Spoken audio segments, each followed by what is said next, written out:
Albania is a country of hardship. After years of communist privation, capitalism had seemed to offer the prospect of wealth and security. Now for many Albanians, that faith has been shattered. The violence that has swept the streets, causing several deaths and leading to a largely unheeded ban on demonstrations, was caused essentially by greed. A few entrepreneurs made grand promises for their investment schemes, and lots of Albanians, possibly involving every family in the land, believed them. Some people sold everything, home, land and livestock, to invest in the so-called pyramid schemes. Early investors received high interest drawn from later investors' money, but the pyramid narrows to a point. The schemes began collapsing with the potential for worse to come. Many people believe politicians and criminals are involved.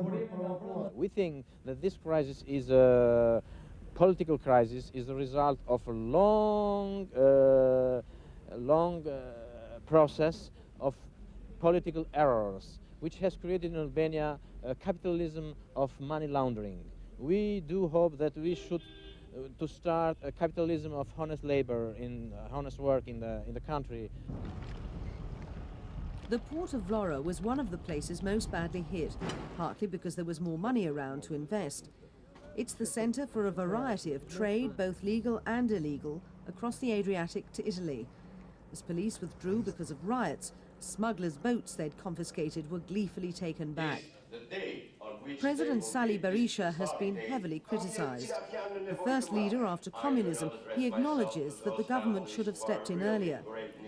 But his opponents, in a unique coalition, accuse him of turning Albania into a police state riddled with corruption.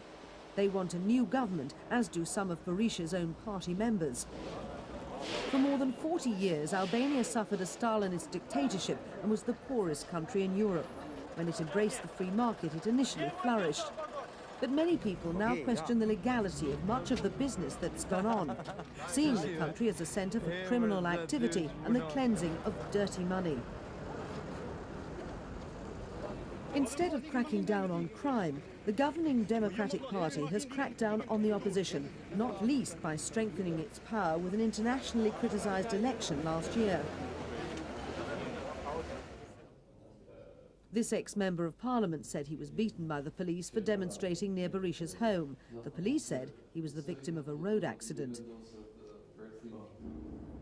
Albania's fledgling democracy has been overshadowed internationally by the fighting among its Balkan neighbours. So its development has been erratic and some freedoms curtailed. They said that we are here just to defend you, but at the same time they don't let us, so it's a sequestration of persons somehow. The government was slow to warn and slow to act, but has now banned pyramid schemes and begun arranging compensation. Whether the slowness was deliberate or an act of naivety remains to be seen. A commission of inquiry has been established, but Albania stepped out on the road to democracy with little experience and few of the institutions Western nations are used to. It's also been the recipient of as much illegal foreign interference as legitimate international help. But the collapse of some investment schemes could just be the start of worse to come. An Albanian conglomerate, Vefa, says it is the Albanian miracle and boasts that everyone in the country has daily contact with one of its many businesses. As well as straightforward commerce, it has an investment arm, which it denies is a pyramid scheme, that has been held up by some as a model of Albanian capitalism. Vefa is huge and touches virtually every level and aspect of life in Albania, which concerns some people. I don't think that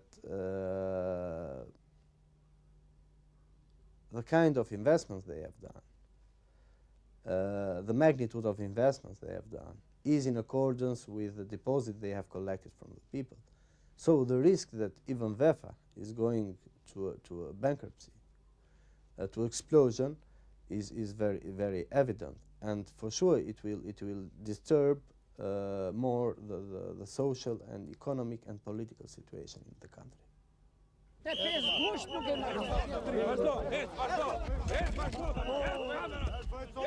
Since the election last year, the opposition has boycotted Parliament, which selects the president, so Berisha looks safe.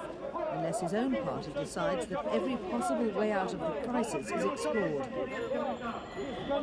The first thing to do is to find a general consensus between all the political parties, because in this time of social chaos, of social turmoil, it's really very sad seeing that the parties are attacking each other and not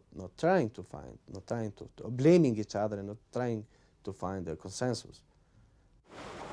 It's not surprising that Albanians want to get rich, but it's a pity that so many use crime or fall prey to sham schemes. If the majority don't start working together on improvements, Albanians might soon find themselves picking over not just the rubbish of a nation, but the ruins of a country.